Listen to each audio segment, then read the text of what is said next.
I always try to make sure my clients are, have the right mind about what they're doing so that they're committed to it. So we're not talking about tactics. We're talking about, a long-term commitment to something that's going to, put fuel on the fire towards your vision of how you're trying to grow your company and why. So, tell me a little bit about how they should be thinking, when it comes to attribution. Yes, and I think, like, funnily enough, I think attribution is a fundamental way of thinking about marketing and growth of a company in general. Because Mm-hmm. in B2B, you don't just get a deal in the door out of nowhere.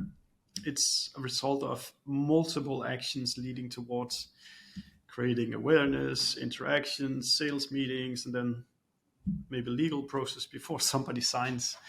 So that means that we can't just get another customer tomorrow unless we start doing something 6 months before tomorrow. And so For sure. there's a kind of a cause and effect relationship you need to establish. And my interest for attribution comes from, like, a desire for winning. like if I can understand when we won 100 customers last year, which path did they take? Are there any of these paths that looks like I can replicate them? Like, Mhm. is it this ad campaign always? Then I want to do more of this ad campaign. Or is it Mhm. this piece of content or this type of content? Well, Mhm. let's develop more of it. So Yeah. let's try to understand what are the things that we can repeat and then expect a positive outcome. And now, Yeah. like, And even, go ahead. sorry, go ahead. We released these benchmarks last year that said, like, from first touch to a deal being won amongst our Okay. customers is 192 days. Okay. So, if you need to be 1 or 2 quarters upfront with marketing before Mm-hmm. the revenue needs to come in your company. Mm-hmm. And this you need to, like, it would be nice if the organization intuitively knew that this is how it connects. But I think Yeah. let's just take that responsibility on us as marketers to explain people Yes. that things take time.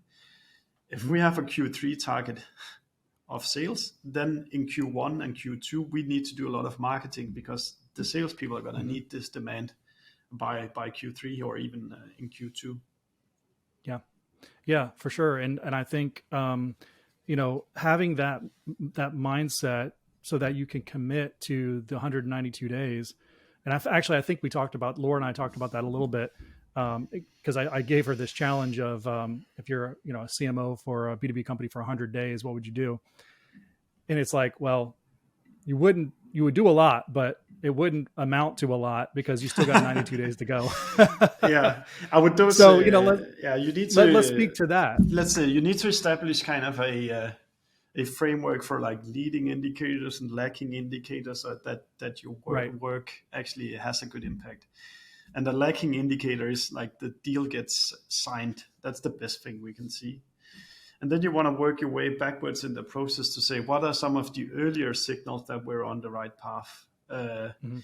Typically, I think, like, a booked demo call is a great earlier indicator. If it's not leading, then it's at least, it's not one. It's quite early in the journey still, and Yeah. it should be pretty good that we get demo calls booked, and then we can monitor the quality of the demo calls that gets booked. Mm-hmm. And then that must Yeah. be an indication that we're building some momentum that can close 2, 3, 4 months later on. Yeah.